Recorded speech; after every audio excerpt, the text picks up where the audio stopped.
bottom of it all. Dhanendra Kumar, former Chairman Competition Commission of India, joins us.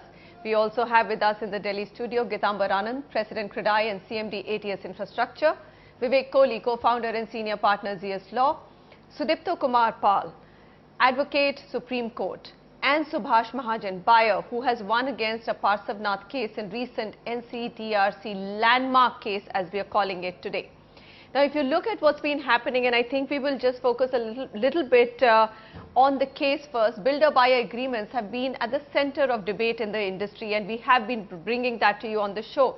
The Competition Commission has labelled them abusive and investigated major developers for it.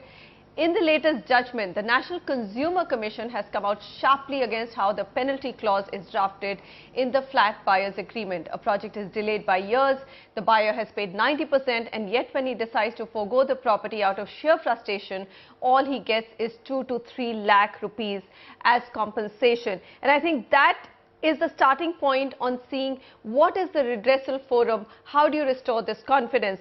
Mr. Civil courts that you can go to. Then there is CCI Buyers New Crusader. There have been recent decisions on 21 realtors. Mr. Dhanendra Kumar, you know, this story put together and the cases that you've seen around, and of course you're also working with the industry very closely. Tell me, why is this huge crisis of trust? Is this a valid crisis of trust? Do you think developers have brought this upon themselves? Well, I completely agree with you that there is a crisis of trust, and this trust deficit has arisen between the developers and the buyers on account of a number of reasons. The problems exist on both sides. I do agree that developers have been facing problems which we have tried to address. I was chairing a committee on the streamlining approval procedures for the real estate projects, and we do understand that they have a problem in terms of getting speedy approvals and so on and so forth. Yet the fact remains that individual buyers are generally at the receiving end.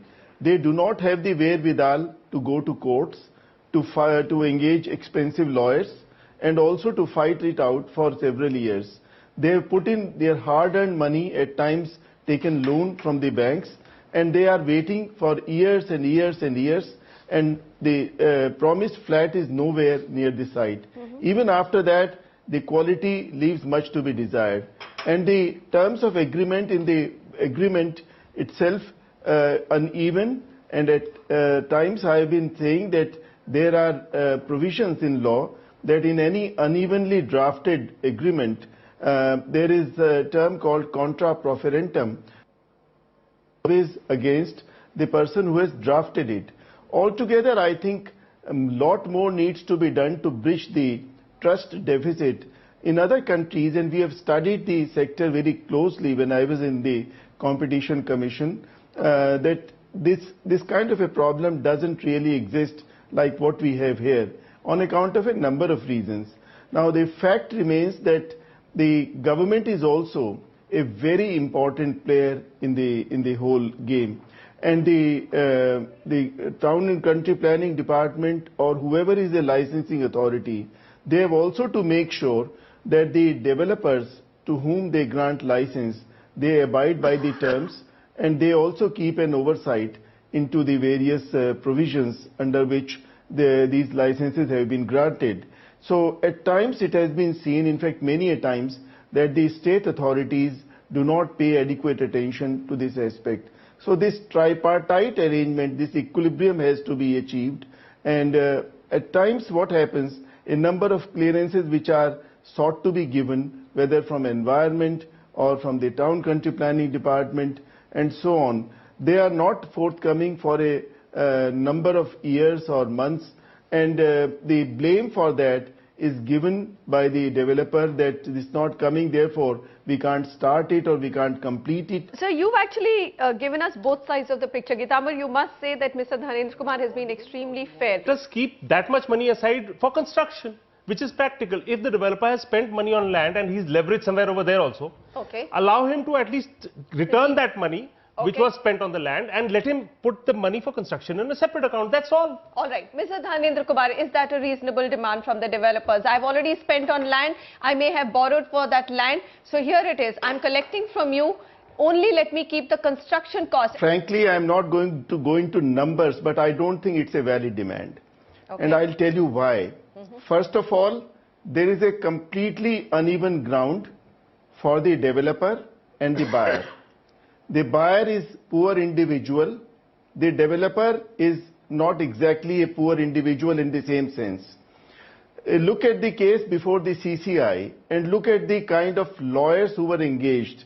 I don't want to name them, but the names of the big lawyers, the biggest in the country, they were all engaged.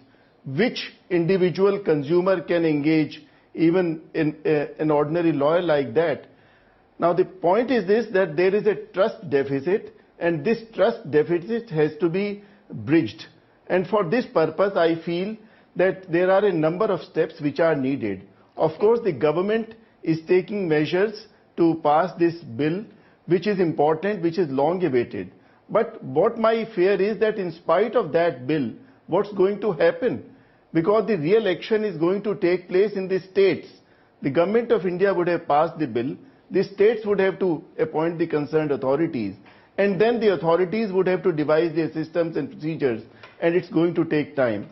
My point is this, that until then, until there is a mechanism for this kind of regulation, let there be some self-regulation, and the associations, and I don't wish to blame any association, they are extremely responsible association, whether CREDAI or NADECO or whatever it is, or state level or individual associations, let there be some self-regulation among their members. In my view, from the point of view of the consumer, he wants to see, for him it's also an opportunity cost.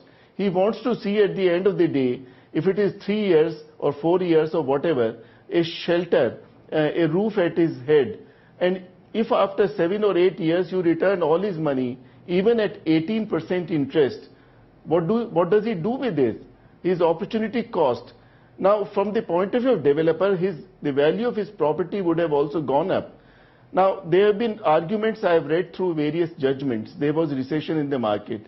Suppose there was a boom in the market, then what would have happened? Right, sir. You see, point is this, that from the consumer's viewpoint, if there was a recession in the market, there has been a delay of 6, 7, 8 years.